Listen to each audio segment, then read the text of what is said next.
pants. And this is what they sent me, were these. And so, yeah, I got asked earlier, though, if I stole them from a convict. And no, I did not. I just kept them from the time I was one. It's just, yeah, they don't make you return those. You know, you can take them with you. And so, no, so I got these. Literally, the guy from Amazon came to my door yesterday, and he handed me a package. I was like, "Oh, those are my pants." And he looked at me and goes, "You ordered pants from Amazon?" I was like, "Yeah, don't judge." Who are you, guy? Yeah, he didn't know the color, which is good. So yeah, we are excited, and thank you guys for, as Janessa said, just thank you for getting involved in Restoration Kids. We believe that, honestly, for me, I mean, as a parent, but just as a person, the reality is, as a pastor, you see this only being one generation from being over. All of Christianity, all of this whole thing that's been happening for thousands of years is only one generation from being extinct. And so this is a huge deal. And so thank you for investing in the next generation. One other thing that's happening tonight is at 5 o'clock, there will be restoration students, so middle and high schoolers will be right here in the building, will be downstairs. And that is going from being once a month, which is what we've been doing, to that also has gotten volunteers involved in it, and that is going to be a weekly thing from here on out, which we're really, really excited about for middle and high schoolers. So don't miss that as well tonight downstairs, 5 o'clock to 6:30, and that'll be a weekly thing from here on out. So there's just a lot going on with the next generation. We believe in that. We think it's hugely important as our church is involved and concerned about that, and so we're really stoked about that. But real quick, so I don't know if you're here Wednesday night, we had a worship night. And I don't know how you're doing with Lent. We are in this series on Lent. We are looking at the idea of Lent and what that means and what it is. And I don't know if you're the kind of person who gave something up. I don't know if you gave up media or you gave up meals or whatever you gave up, if you're that kind of person. I think this is an important time. We've been talking about this for the last couple weeks. If you've missed any of the last 2 weeks, we've kind of set this whole idea up. I would encourage you to go back and watch it online, because I do think this is an important thing to kind of understand where Lent came from and why it matters now and where it's going, and why for our church, I believe these 40 days or 44 days are so hugely important for us to learn to give something up so that we can gain something better. And so for me, I was already in the middle of kind of this idea of fasting some different foods and whatever. I've been doing that for a while. So I added to it. I thought, you know what I'm going to do is I'm going to add to the things that I'm giving up. I'm going to add like social media. I'm not going to do social media for the next 44 days. I thought this would be a lot easier than it is. Because I literally, I mean, do you remember like the day when I don't know about you, maybe if you're younger than me, you have a different experience with this. But I was 16 when I got my first cell phone. I was 16 years old. I was working on this construction site, and I was driving there. And so my mom thought, you know what, it would be good for him to have a cell phone so that he can communicate with me and be able to go do things. Now, it was a beauty. It was a Sony Ericsson. Do you remember them? They made things. And it had this like rubber antenna that was, a good 45 inches tall. It was enormous. Like the antenna, you could put it in your pocket, but the antenna was going to stick up very high. And it had this, I got the one with the slim battery because it was more sleek. Now, sleek still meant that it was like 7 inches by 7. I mean, it was the Zach Morris phone, if you remember this from Saved by the Bell. That's basically what I was dealing with. The thing was enormous. It had like no functions whatsoever. I think I could save 9 presets in it. And I could only call people. You couldn't text. This was before that whole day happened. There were no cameras on it, nothing. And I remember like having this phone, and I thought, this thing is awesome. Like, this is the best day of my life. I got this phone, I would call people. It didn't even have a clock on it. But I would call people just because I could. And if you remember the life before the unlimited all the time, and when it was 9 o'clock, you got unlimited. Does anybody remember this? And man, when I chat up at 9 o'clock. I mean, I'd be waiting at 8:59, and when that thing went 9, I'd be like, I got so many people to talk to.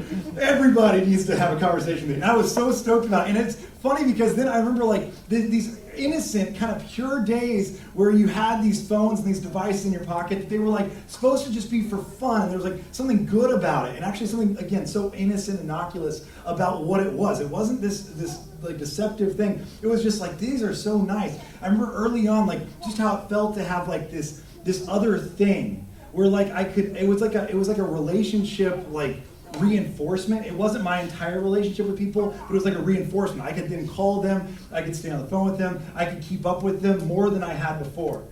And there was like this nice part of just being able to take pictures. If you remember your first phone that had a camera, it was just nice to take pictures. That's about as far as that went, right? And there wasn't like, there was kind of this desire to like share your life with other people. Just a desire to share a little bit. Do you guys remember these days? Like it was like innocent. And when you didn't have your phone, or you were in a space where you had a few extra minutes, you didn't just naturally need it still. Do you remember these days? Like when you had like 3 extra minutes when you dropped your kids off at something and you had like 3 minutes before you did something else, and you would just be like, what do I do now? And you would maybe just sit and be bored. You ever boredom? You know what that felt like? It's crazy. I mean, do you remember like if you stood in like at a Starbucks line or in a store and you were standing in line and you had to wait for something and you'd just stand there like an idiot, just standing, doing nothing. Do you remember these days? I mean, does anybody else remember this? I mean, remember when you used to, pardon this, but I mean, remember when you used to go to the bathroom and you'd read every shampoo bottle, the back of every one of them? Because you'd be like, oh, I didn't know that this had benzolinigen in it. I don't know if that's good or bad, but if I want to have questions or comments, I can call this number. Do you remember these days? You'd be bored out of your head. You could go to the bathroom like a dope and pull out like a crossword puzzle. And then all of a sudden everything changed, right?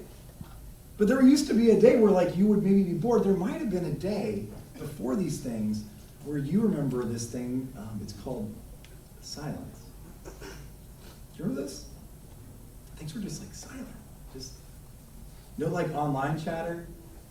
No chatter in your head. It was just kind of like, you just had moments where it was just nothing. I mean, it's crazy, isn't it? To think about now. Because now, I mean, we live in this world where I don't think, like when I think of how I handle my phone, it's not just something that's just for fun. It's not something that's an additive.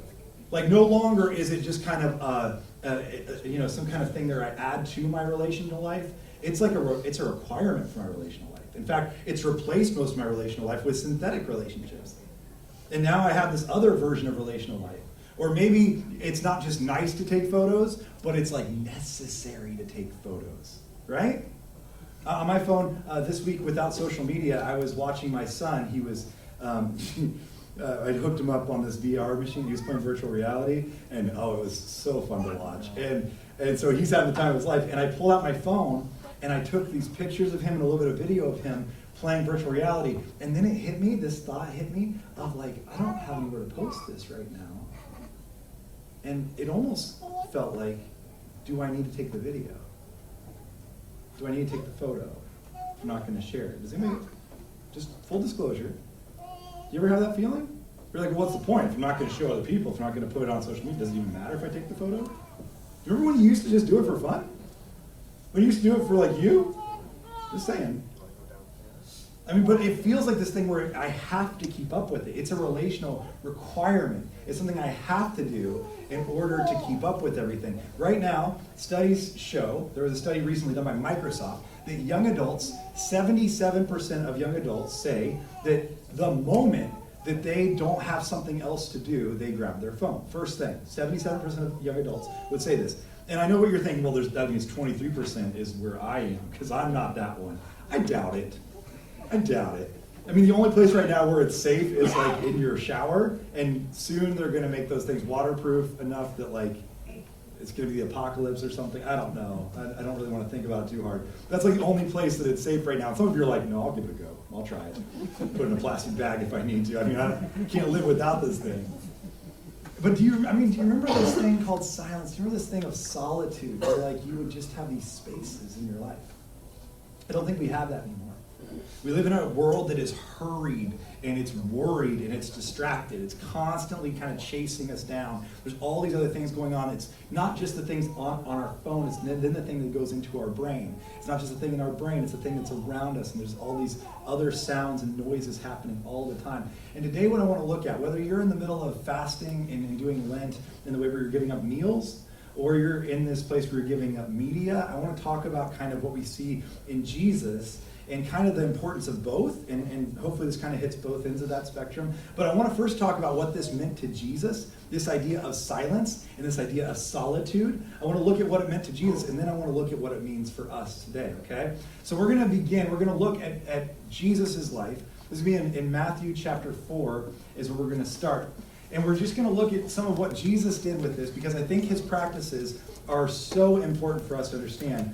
And it begins in Matthew chapter 4. Now, this is a very famous passage. You've probably seen it or heard about it and other things. But this is a moment where Jesus goes and he is fasting himself. He is taking a break from food. He's taking one thing and he's getting rid of it to gain something better. Now, again, we talk about many ways of this happening. It could be food, it could be different, it could be meals, or it could be media. What I would say is no matter what you're fasting, the goal of fasting, remember, is not just to give something up, but it's to give something up so that you gain something greater. And right now, I think one of the things that we could really stand to give up is some of the noise around us, because it's also my belief that we're letting the noise of earth drown out the voice from heaven. We let this noise of earth just take over and drown out the voice from heaven. So this is what it says in Matthew chapter 4. It starts off this way. It says, "Then Jesus was led by the Spirit into the desert to be tempted by the devil." So stop there for just a second, okay? So what has just happened? Before this moment, what has just happened in Jesus' life is maybe the biggest moment of his entire existence on earth. Right before this, Jesus has been baptized. So he was baptized by John the Baptist. If you remember, this is a huge moment of importance. And the Holy Spirit comes down like a dove, and God speaks from heaven in like a James Earl Jones voice. And he says, "This is my son. In him I am well pleased." And I don't think he did the breathing like Darth Vader, but it was still a deep voice. And God speaks, and he does this big moment. It's so dramatic, and Jesus comes up out of the water with this public affirmation of God saying, "This is my son." Huge, huge moment. Now that would mark the beginning of Jesus' ministry. That would be the first thing that would happen in Jesus' ministry. Jesus is now 30 years old, is what we know. And as a rabbi, this is when he starts his teaching ministry. But no, it says this. It says, "Then Jesus was led by the Spirit." Now that word led is a word, it's ago or arago, which this word in Greek is not like a kind leading. That's not what it means. It's not like he was just kind of like just gently brought into this wilderness. It actually is a forceful verb. It means like that he was forced into the wilderness. And this wilderness word is this word eranos. Eranos is a word, we're going to see it a bunch here in just a second. But eranos is a very important word. And what it means is it means like, it can mean wilderness, which is what it says here. It can mean desert. More often what it means is desert or deserted place. Or it means desolate place. Or it can mean lonely place. Or it can mean isolated place, or my favorite, one of the things that I love in it is it can also mean quiet place. Not like the horror film, The Quiet Place, but like a different kind of quiet place. But it can mean a quiet place. And Jesus is now forced by the Spirit, like the Spirit is forcing him to a quiet place to be tempted by the devil. Now this is interesting because this is a bad move. If you're in Jesus' shoes right here, and you're 30 years old, you need to begin a ministry that you have 3 years to accomplish, literally changing the world. I mean, today, what? We still count our years by the life of Jesus. We still are in this common era that was begun by Jesus. We have billions of Christians all over the world who are meeting together today to talk about Jesus. He has to literally change the entire scope of humanity, and he has 3 years to do it. What you would expect a rabbi to do is go get baptized and then just start preaching and start hanging out with people and start changing the world as fast as he can. And Jesus' first act is not to do any of that. Jesus' first act is to be forced into a quiet place. It's a bad first move. This is actually something that nobody would have expected, and it's really, if you're trying to get done what he's trying to get done, it's a bad idea. And he's forced into the desert, the wilderness, the quiet place, the isolated place, the lonely place. He's forced there to be tempted by the devil. So that sounds fun, doesn't it? Like you just came off this spiritual high, and now you're like, oh, this is what I'm going to do now, huh? And so he's forced into this place. It says right after that, after fasting 40 days and 40 nights, he was hungry. Now these 40s right here, this matters a lot. because the 40, what we'll see is that Jesus is replicating the life of the Israelites. So if you go back to Exodus, what Jesus is doing here, and we'll see it in just a second even further when we get to the end of this time, but one of the things we'll see really clearly is Jesus emulating the entire life of really Moses and the Israelites. Remember what happens to Moses? Moses is born into a place where he's being persecuted, and he is about to be killed himself as a child, as a young boy. So his mom puts him in a basket, sends him to Egypt. He grows up in Egypt, then he comes back to his homeland, and then he rescues everyone by crossing through the waters. Remember, this Red Sea is parted. He crosses through the waters, and after they cross through the waters, they spend 40 years in a desert, in a lonely place, in a quiet place. Remember this? What's happening here with Jesus is the exact same thing. Jesus is born. Remember, Herod wants to kill all the firstborn boys. Jesus is then rescued. If remember, Joseph is told to take Jesus where? To Egypt. Oh, that's fun. Now Jesus in Egypt, he comes back to his homeland, and he has to now save the people by crossing through the waters. Most people would say that is the baptism of Jesus. And as soon as Jesus is baptized and crosses through the waters, he brings people into a new life. But that new life begins by starting with 40 days in a desert. You see what's happening here? It's a massive parallel. Jesus is spending this time kind of doing the same thing. He's 40 days and 40 nights he is fasted, and then Matthew really drops in this beautiful line that is shocking, and it says, after fasting 40 days and 40 nights, he was hungry.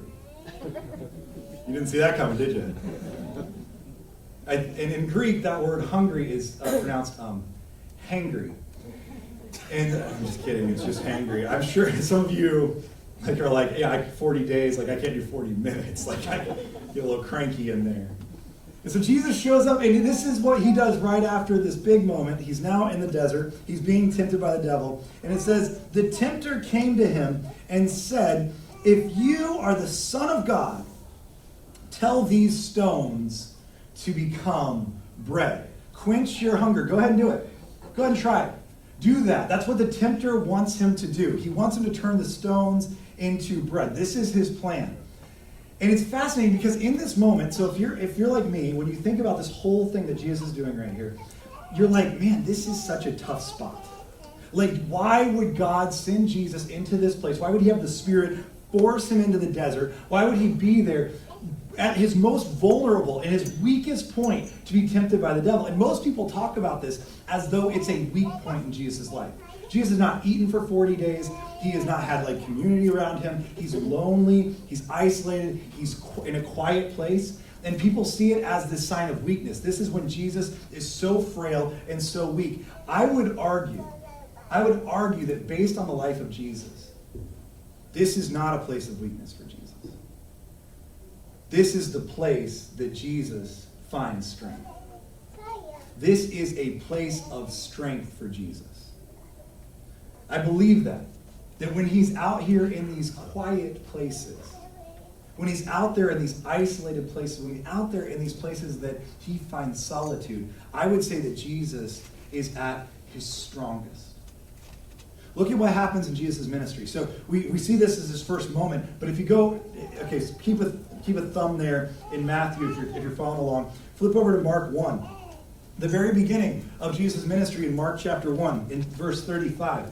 It starts off with this whole thing where Jesus is out there and he starts his ministry and the thing is growing like crazy. Everybody wants to talk to Jesus. Everybody's around Jesus. The thing is going crazy. And it says, if you look before it, it says there's a few chapters where it says that Jesus drives out an evil spirit. Jesus is healing many people. Jesus' popularity is on the rise. And the next thing it says is in verse 35, very early in the morning, while it was still dark, Jesus got up, left the house, and went off to a solitary place. Same word, eranos.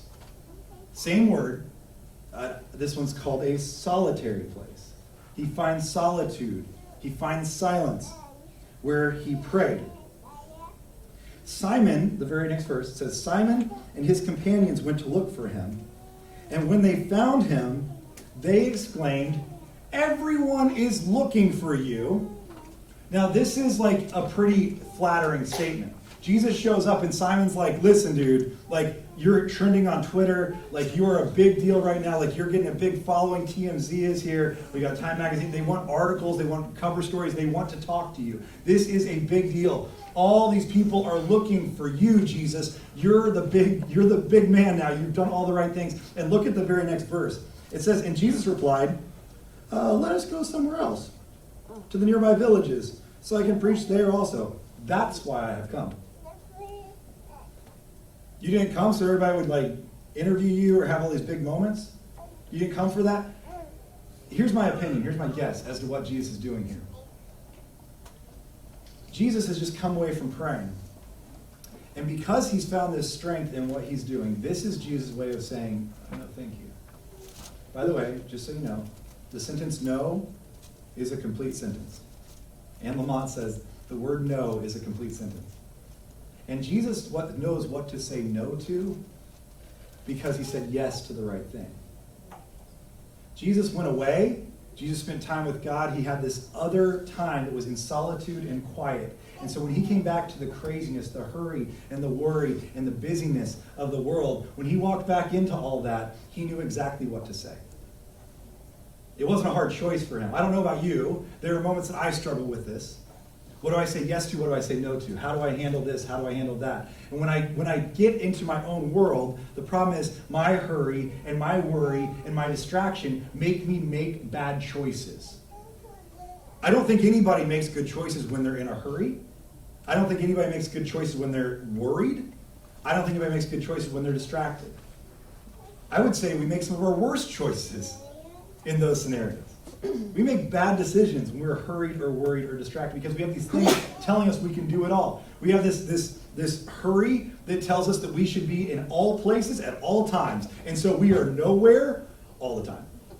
We're not actually anywhere because we're trying to be everywhere. Right? We have this worry that takes away our present in lieu of this possible perceived future. And so we don't see clearly what's happening in the moment because we're so worried about a hypothetical situation down the road.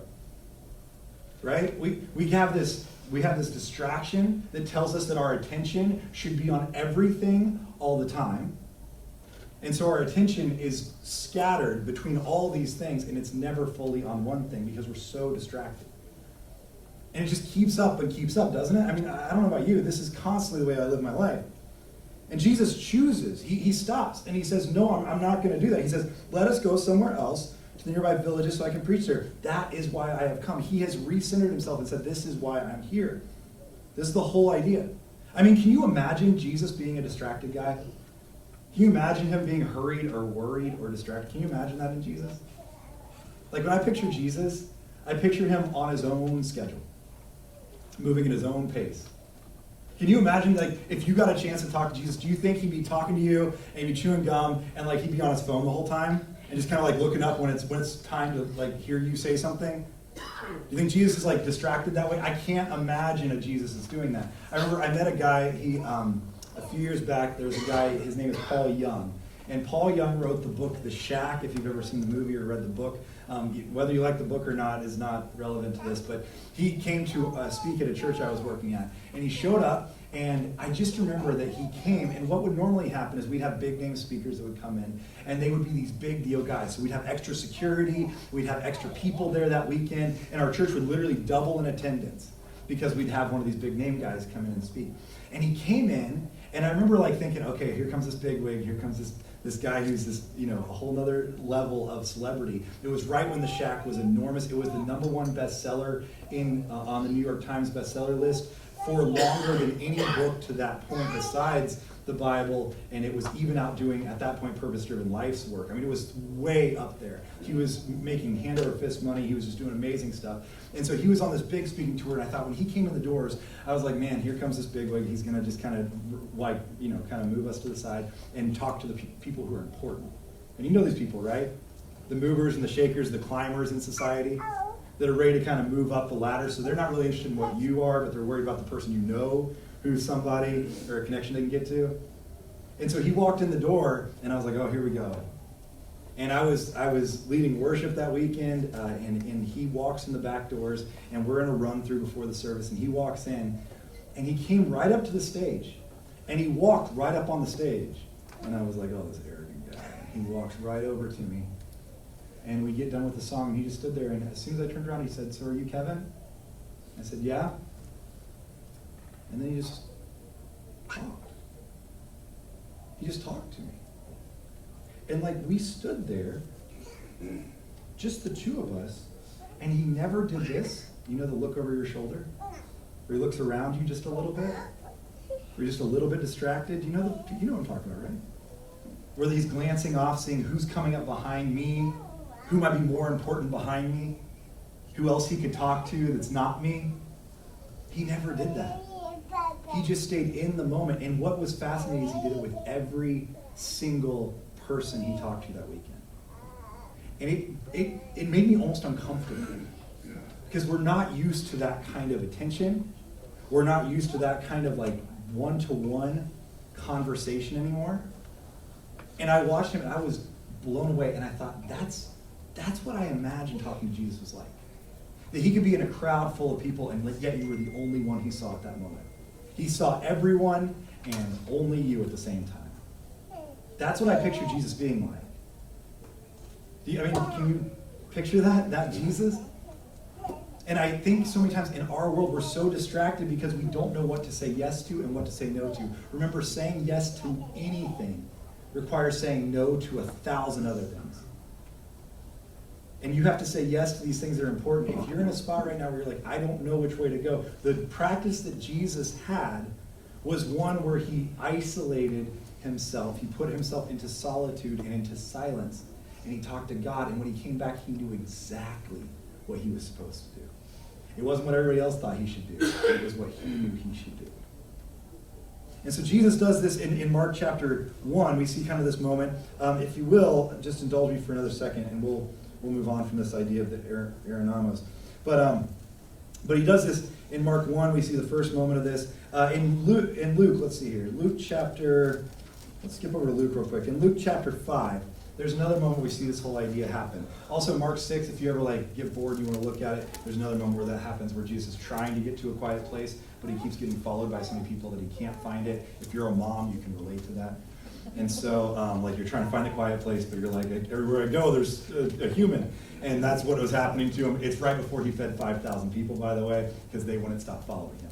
And so that's what happens there. Anyways, in Luke chapter 5, real quick, we start to see, again, Jesus' fame is getting bigger, his popularity and his frantic pace is getting heavier and heavier. And it says this right at the end of, or in the middle of chapter 5, in verse 15.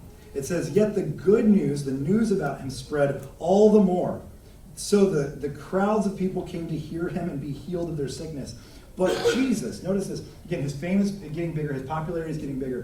And it says that Jesus is getting more and more popular, but Jesus often withdrew to Aeronamos, to lonely places, and prayed. His popularity is getting higher and higher. His fame is getting bigger and bigger. His frantic pace is getting heavier and heavier. And here's what he does. It says that he constantly, this wasn't a one-time thing, he often withdrew to lonely places to pray. I would guess if you and I were to take our lives and do a quick chart of how we do things, when our pace gets heavier and heavier, and our popularity gets bigger and bigger, and our pace is more fame-driven and frenetic, I would say that what we would look at is that our time with Jesus would significantly drop off.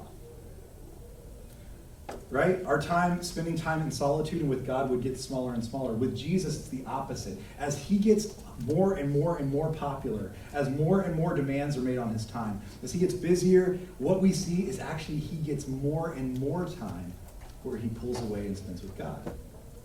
It's the opposite. If we were to make a chart of his life and the way that he lived his life, it would be that he is going more, if you were to look at time with God and time and busyness or popularity, he would be going up. He would be going up. When he gets busier and busier, he pulls away more and more. For us, I would say that this time of solitude is not our first go-to like it was for Jesus. Our time in solitude is our first thing to go. It's the first thing we cut. It's the first thing we take out. It's solitude or silence. It's the first thing we remove. Where with Jesus, it was the first thing he would do. It was his go-to. It says here that what he would do is he would go to lonely places, Aeronamos, to quiet places and he would pray. Now, you might be in a spot where you're like, I don't really love the silence. And if we're being honest, most of us don't. You don't love silence. I mean, like, I don't know about you. I love, like, personally, I do this. I mean, it's like I can't go on in my day without like a podcast playing or Netflix on in the background or headphones in doing this or that. I mean, how many of you are like that? I mean, like, honestly. You almost can't do dishes without having something making noise. You can't, like, just be cooking dinner and not have something talking to you. You can't, I mean, you just can't go on. You can't be in your car and just hear the noise of the engine. I mean, it's crazy. Like, you have to have something going on all the time. I think we're wired for this. And you might be going, well, what if it's good stuff? What if it's good things? What if it's like, but I'm listening to Christian radio all the time? What if it's like, I'm listening to Christian audiobooks? That's great. That is important, whatever. But at the same time, don't try to replace voices for God with the voice of God. It's not the same thing. And so we can fill our time up with good Christian entertainment, but at the end of the day, that's all it is. And it is not the voice of God, it is a voice for God, which is nice. But I think sometimes we also don't want to have those quiet times like Jesus does here, because I think if we're being honest with ourselves, there are some things inside of us that we don't want to hear. There are some things going on inside of you and going on inside of me that I don't want to hear about. There's some thoughts I have in my head that I'd rather just distract myself from. And so I'll keep myself hurried and worried and distracted because it makes me not deal with what's going on in here. And I had a roommate in college who, when we moved into this dorm room together, and at night, he just could not sleep unless he had like everything on. He would have headphones in, he would have music on, he would have a TV going at the same time, so there'd be like movement and light. And that's how he slept. And guys, I talked to him about this, so I thought this was odd, and it also kept me up quite a bit. And he said, if I don't have those things, then I just have my thoughts. Yeah? So what is it in your thoughts that you're afraid of? What are the things that you don't want to have to think about? See, I think we're less connected with ourselves because we're trying so hard to connect with others. So we spend all this time on social media. We spend all this time trying to connect with other people through all this electronic stuff, and we keep ourselves hurried and worried and distracted so we don't have to think about what's going on inside of us. We don't have to worry about that, right? I think we don't want to know sometimes what's happening. And I think one of the most important things for Jesus is not just that he knows what's going on outside of him, he knows what's going on inside of him. I mean, have you ever tried that? In silence, thought about your own thoughts and your own heart and your own mind and the things that are taking it over and the things that are wearing you out and the things that are really happening? I think this is why sometimes we have a hard time, this is why I think often these things manifest themselves in dreams and in sleep. Like maybe you've had a stressful thing, and you've had like a stressful dream, or you've had something scary happen to you and it manifests itself in sleep. Like while you're sleeping, you have night terrors, or you have bad dreams about it, or you have just thoughts about it. I think this is wise because I think it's the only time we slow ourselves down enough for our minds to process what's been going on. But there are things going on probably within you and within me that we're not even thinking about. I mean, in the Screw Tape Letters, C.S. Lewis, when he wrote the Screw Tape Letters, he talks about this evil kingdom, and he makes like kind of a reference to hell. And I think it's fascinating because what he calls it is he doesn't call it a kingdom of hell. He doesn't call it a kingdom of like of bad or of evil. He calls it a kingdom of noise. It's just a kingdom of noise. Just constantly distracting us, constantly taking your focus off things. And I think sometimes we live in that kingdom of noise because we don't stop it. We don't let ourselves stop it. We just kind of go with it. And what happens is we get out of order and we get things that don't matter becoming the things that do matter. And the things that do matter don't matter because we're so hurried or worried or distracted we haven't thought it through. We make bad choices. John Ortberg writes that really when it comes down to it, hurry is not a symptom of a disorganized schedule. It's a symptom of a disorganized heart. That hurry is a symptom of a disorganized heart. It's because we don't even know inside of us what should we put first. What should we do second? How should we handle these things? We are so into this noise. I remember a few years ago, I was working at a church, and I had a staff that was under me that was pretty sizable. And Christmas and Easter were our big things, and let's face it, they're your big things too. I mean, and you know the people who only come to church on Christmas and Easter and that kind of thing. And so we had big services coming up, and it was right around Christmas time.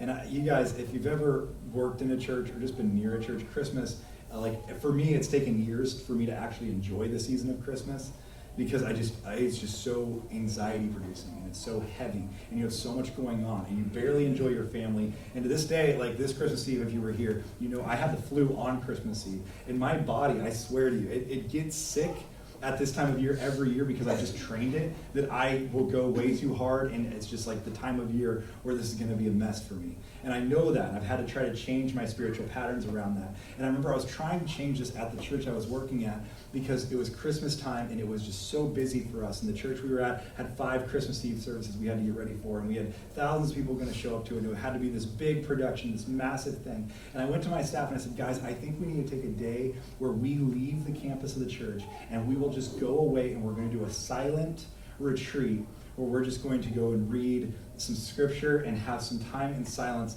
as we go into this season of Christmas. And first of all, I don't know how you feel about a silent retreat, like days, it was a whole day of silence. For me, I could do that every day. I'm highly introverted, and I love silence. It's good with me. But maybe you're like, I can't do that. Like, that's terrifying. I had some people on my staff who immediately were like, I don't think we can do that. Like, we just don't talk to each other. I was like, exactly, we're not going to talk to each other. How are we going to do it? Well, we're not going to talk to each other. Like, but how do we make sure we're not talking to each other? I think the main thing is you just keep your mouth closed. Should work itself out, honestly. Like, none of them were good ventriloquists. Like, just keep the mouth closed, we got it. And so we were on our way up there, and I had one of them stop me, and we were going to this mountaintop to have this time in this Aranamos, like this place where we're going to like be silent and be quiet for a while. And one of my guys just stopped me, and he was like, how are we going to get everything done? I said, well, it'll work itself out. And he said, Kevin, no, it won't. We're not going to get everything done. And I said, you know what? You're right. We're not going to get everything done. The reality of Lent, as we talked about last week, is that you're dust in your spirit, and the truth is, being dust, you're not going to get everything done. You're mortal, you're human. You can't do everything. And you're going to have to choose some things over other things. The question is, are you going to choose the right things over the wrong things? Are you going to put the important things first and let the other things fall to the wayside? Right? It's a question not of your limits, it's a question of your priorities. We know you can't do it all. So what are your priorities? With Jesus, it's clear that he pulls away because he knows that God will order his steps, will order his days, will order his life if he puts that first and lets everything else fall in order. Because you can't do it all. So Jesus spends time in this Aranamos, this place where it's just constantly this quiet place, this lonely place, this desolate place, this desert place. He spends a lot of time there. And he does this over and over again. And I want to talk, so that's what Jesus did with it, and that's why it matters to Jesus. Let me talk just for a second about why it matters to us, and why this is important for us today, and why I'm nervous about us not being able to find these times, and why this is so important. So if you go back to where we started, Matthew chapter 4, I know do you guys remember that's where we started? It's been a while. So Matthew chapter 4, remember Jesus being tempted. He's in this desert, this Aranamos, and he's in this spot where he's being tempted by the devil, fasting 40 days, 40 nights. He's hungry. Tempter comes to him and says, if you are the Son of God, tell these stones to become bread. And Jesus answered, it is written, man does not live on bread alone, but on every word that comes from the mouth of God. Now, this verse right here, what Jesus is saying, is not just his own words. He's not just making this up. This came out of the book of Deuteronomy. It's what's called a remez. So a remez in the Jewish culture is something a rabbi would say. And when they would say it, they would say just part of it. And if they just said like one line, kind of everybody would know what it meant. right? So if I just say like one line, like if I say to you like, I'll be back. Like you know where that comes from. You kind of get the whole scene that's playing out, right? That we all see Arnold Schwarzenegger trying to act, right? We all see that in our heads. Like that's what's going on in our minds, right? Or like, so there's things that if I say that, even there's quotes that I just say, like if you just said something, like if I say for the first time in forever, a lot of people, you can just say that phrase, it's a normal phrase, but you hear it and you're like, oh, is that from Frozen? Now we can't say let it go without like having somebody sing the song to us, which is great, and I love it. I'm glad we're in that place in our lives.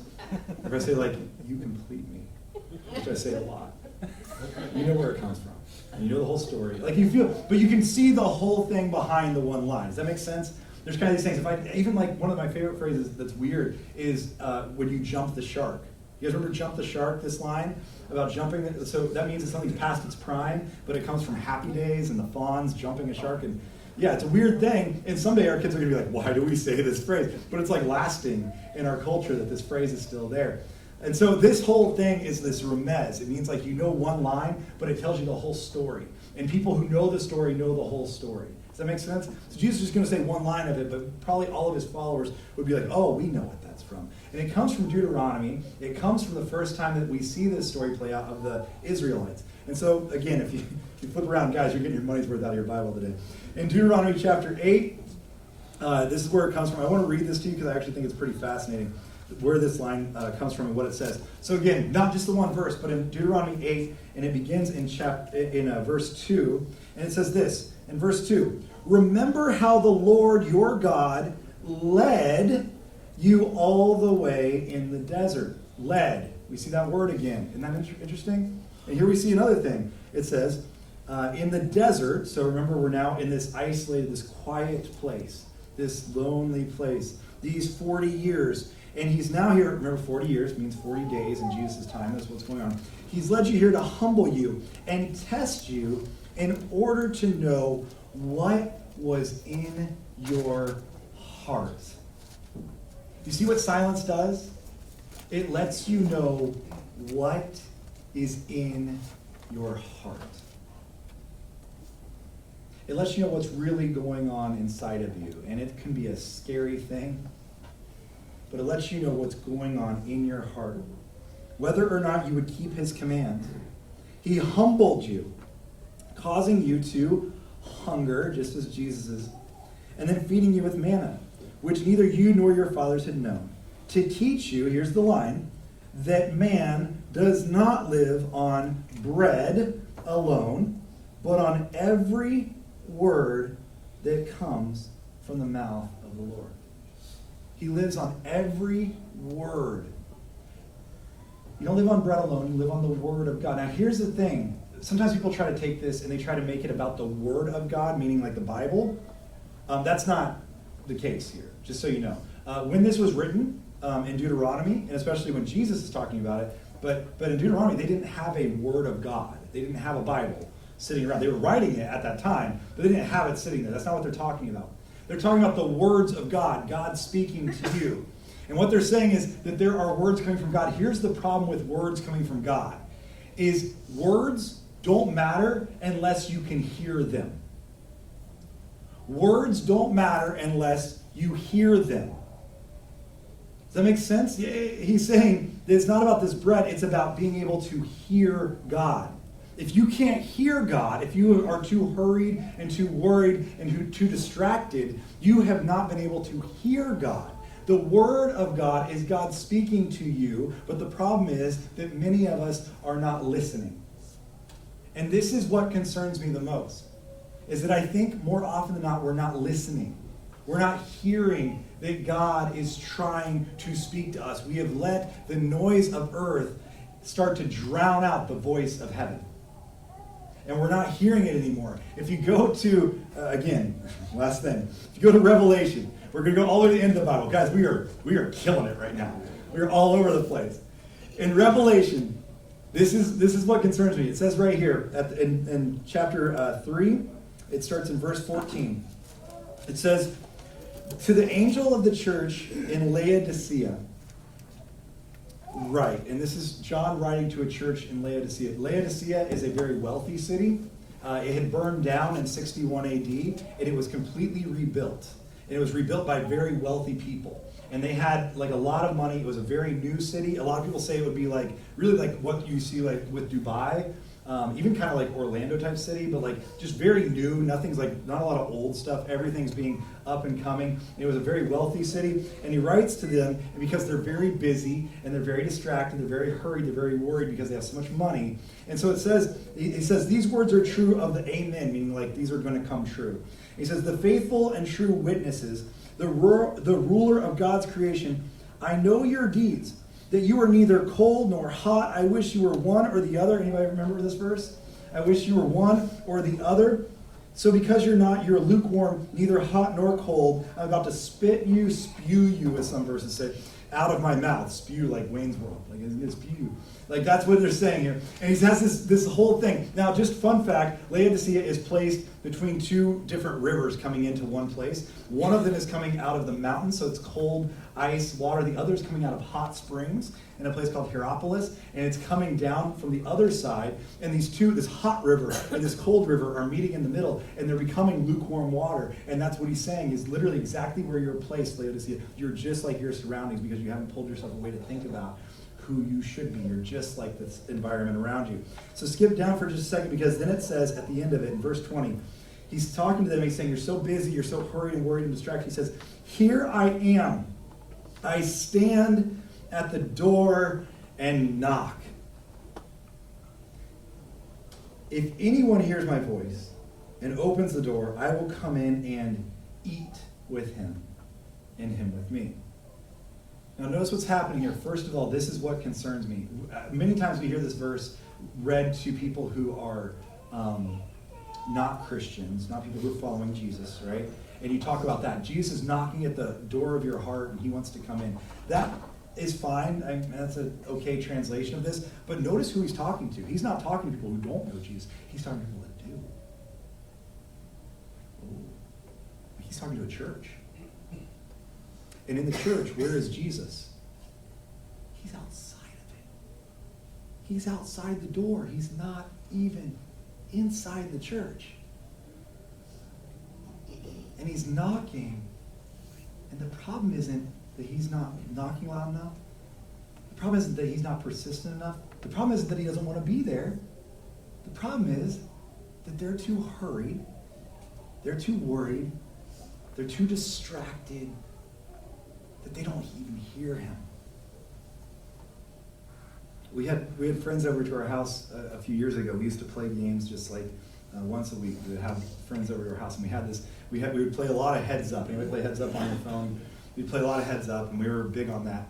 And actually, recently, since I took social media off my phone, I have like all my apps where they go, and I haven't noticed how much I pull up social media until I move them off, because that same spot where like Facebook used to be is now heads up for some reason. Like the app shifted, and so heads up is there, and so I'm constantly just opening up heads up, and then like you hear a little noise, and I'll be like, oh, I wasn't meaning to play that, you know. And so I've noticed how many times I was pulling it up, because now I'm pulling up heads up, and sometimes I just play it anyways, though. That was important. So anyways, so this heads up, we'd play this game, we'd have people over, and we would get so loud, we'd be playing games, and we'd be so crazy. And we had this bathroom to the side, and the bathroom had a handle that was backwards, so instead of turning it to the right, you turn it to the left. You know what I'm talking about? And I don't know how to fix things, so I didn't. I just left it alone. And one night we were all playing games, it was very loud, and we had a friend there, his name was Rod. And Rod had to go to the bathroom. And Rod went into the bathroom just fine, and he closed the door and he locked it, and we're out there playing games. And then eventually, it's like the guy's turn to do something, and we're like, hey, wonder where Rod's at? I'm like, man, he's been in there for a long time. Hope he's okay. Like and we did make dinner beforehand, and maybe this is our fault that he's been in there so long. And so we were like, man, I hope Rod's okay. And we weren't really paying attention, so we just kept playing. It was loud and it was raucous. And finally, somebody was like, I'm going to go check on Rod. And so I believe it was his wife, which makes sense. And she went over to the door, and you could just hear Rod, and he was in the bathroom. And he was knocking on the door. He was like, hey guys, I'm locked in the bathroom. Hey guys, I'm locked in the bathroom. Hey guys.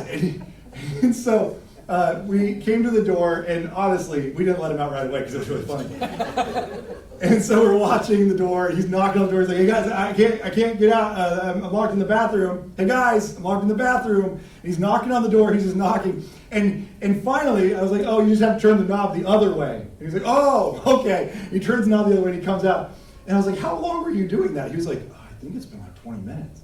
He has been 20 minutes in the bathroom. And because we were so loud, because it was so noisy, we could not hear him. We did not hear what he was trying to say to us. We did not hear him knocking. Here's the problem, is Jesus is standing outside the church, knocking on the door, and nobody is hearing his voice. Nobody is hearing him knocking. We're all so busy and so hurried and so worried and so distracted. There's so much other noise of earth that we have drowned out the voice of heaven. And it is a huge fear of mine that as a church, we don't look different than the world sometimes in this. That our solitude and our silence is exactly the same as everybody else's. And when things get busy and things start to get more and more like draining and more consistently tiring, and your job picks up, or your life gets busy, or you have things going on in your family, whatever it is, we start to cut this out instead of lean into it more. And we have to learn that this is not just a practice of Jesus because he was Jesus and he's God, so he's going to do God things. No, Jesus didn't just come to earth to show us what God looks like. Jesus came to earth to show us what man can look like, what humans can look like at our best. Both are true. And we have to learn from him. Now I want to say real quick that if you're into this and you want to try this, I would suggest this week just find like 5 minutes after you put the kids to bed or between your day at work and you're just sitting in the car, whatever it is. I would beg you to find like 5 minutes where you are silent and everything is silent. The best you can do, where you just drown everything else out so that you don't hear the noise of earth, you hear the voice of God. I would encourage you just to find that time this week, and you're going to probably have to eliminate something. Saying yes to that will say no to a lot of other things. And you're going to have to turn something off.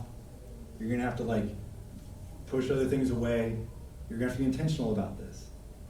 And find like 5 minutes a day where you are just silent. I think this is so important to every one of us. Now, let me just say real quick, if you're going to try this, this is not the same thing. There's a difference between solitude and isolation. Okay? Solitude is this self-emptiness. Richard Foster writes this in a book called Celebration of Discipline. If you want to read it, it's a fantastic read on all this stuff. But he says that solitude is this self-fulfillment. So if I'm going to be isolated, that's self-emptiness. I am now empty, and it's not a good thing. There's a void within me. But solitude is self-fulfillment, where you are finding fulfillment because you're not alone, you're connected. You're not by yourself, you are in communion with God. There's a difference between the two. And the point is not just to sit there in silence and say, oh, I'm so lonely, I'm so empty, I have all these things. No, it's to find connection with the God of the universe and allow his voice to cut through. Because I guarantee you that there are some things in your life that you might have been afraid of, you might not want to deal with, that you might be trying intentionally to run away from, that he has been knocking on the door for a long time about. And we just have not been silent long enough to hear him. So today, as we close, if you would, let's stand together. I want to pray for you as you go into your week and as we continue this Lent time. I want to encourage you to find 5 minutes a day where you just are by yourself, just solitude and silence for 5 minutes. I know it's not easy. I get it. But again, I believe that Jesus himself is God, and he still needed to find time to connect with God. We have to do the same thing.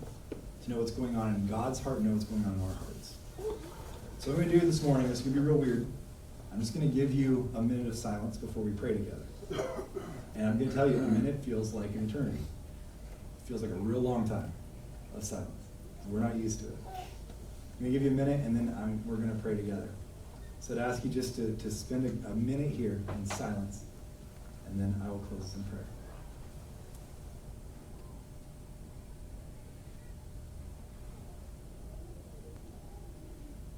God, I thank you for being a God who still pursues us. that even when we're so worried and we're so hurried and we're so distracted, that you continue to knock on our heart's door. That you don't give up on us. You don't walk away from us. You don't leave us, but you continue to want to talk with us and be a part of our lives, and we just thank you for that. And we're sorry for the times where we've been too hurried and worried and distracted for you. We're sorry for the times that we've walked right by or we've tried to look over your shoulder to see somebody more important or something more important. We're sorry for the times that we've allowed distractions to keep us away from communion, from conversation with you. This week, God, would you just help us to find pockets? And when we find pockets, would you meet us in those pockets? Would you be there and be present and be talking to us in those silent spaces that we find? And God, I believe that if we'll just open the door, the fast will be over, and that you'll come in and you will eat with us, you will dine with us, you will hang out with us, you're going to move in. And we'll be able to find those times where we can sit down with you and make you the priority, and by making you the priority, all other priorities will fall in place. So we love you. We thank you for loving us.